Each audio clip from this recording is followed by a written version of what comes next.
fear is a form of faith, right? Because we believe in it so greatly, it has the power to transform our lives in different ways. But the thing about fear is that it's not real. It's a sickness of the mind, right? It's a sickness in itself. So healing is the same as abolishing fear, right?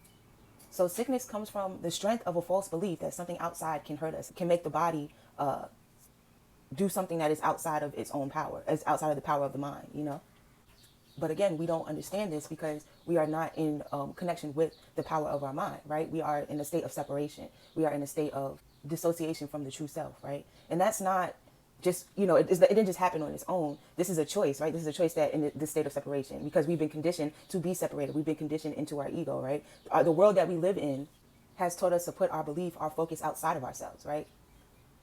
So we've given up that power to the outside world, right? And so our belief is that the outside world is stronger than our own being. Our belief is that the outside world, some power in the outside world has the energy, has the capacity to be more powerful than our immortal souls, than our immortal selves, you know, because we don't see ourselves as an immortal self. We equate ourselves with the body, right? With the ego. So we see ourselves as temporary. So that's the existence that we live in. We believe that we live in a temporary existence and that the outside world has the ability to attack us, has the ability to end us, you know?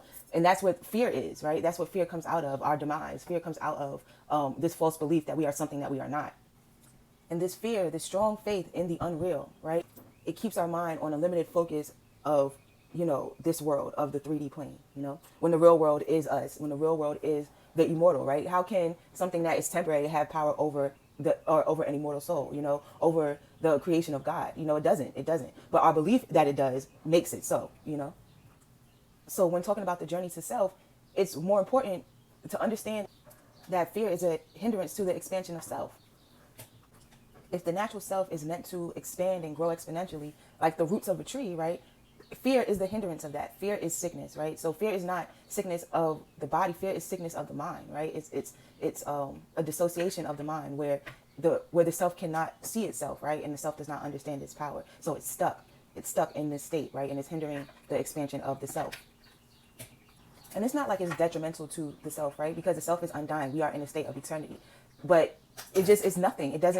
It shouldn't exist because it doesn't exist because it is outside of the state of our being, right? It is unnatural. It is not who we are.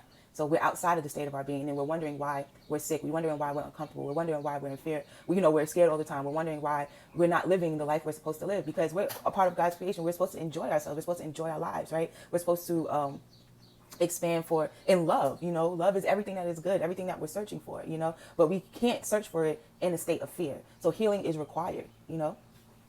We're not meant to suffer, you know. We're not meant to be punished. We're not meant to live in all these negative emotions. And we should know that the end of suffering is not outside of the power of our own self, you know, that we have the power to end it. What the world has done, what the ego has done, is made suffering so important, right? We look at degrees of suffering. We look at, you know, if somebody has a cold, or maybe they can get over that cold, but if they have cancer, they can't get over that cancer. You know what I'm saying? We put degrees of difficulty onto things that are not real. We look deeper and deeper into the unreal rather than realizing it is our own self that is causing these things, right? Rather than realizing we can pull ourselves out of these things, right? Rather than realizing we can have peace of mind, we go deeper and deeper into ways that we are not in, you know, we don't have peace of mind, right? We name these things, we give it power over us. You know, we go into the degrees of the false rather than taking ourselves out and look towards healing, you know? We give the world its power by doing this.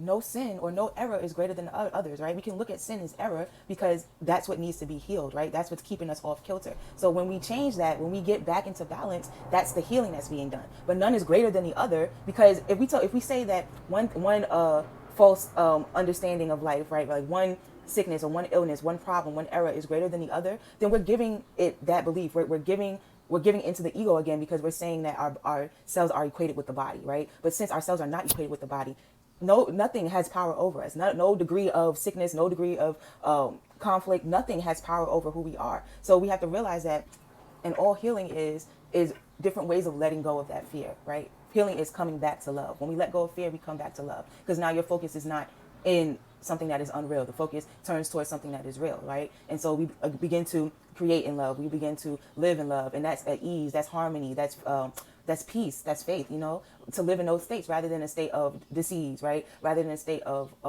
being uncomfortable, rather than a state of, you know, being in fear and being at war constantly, you know.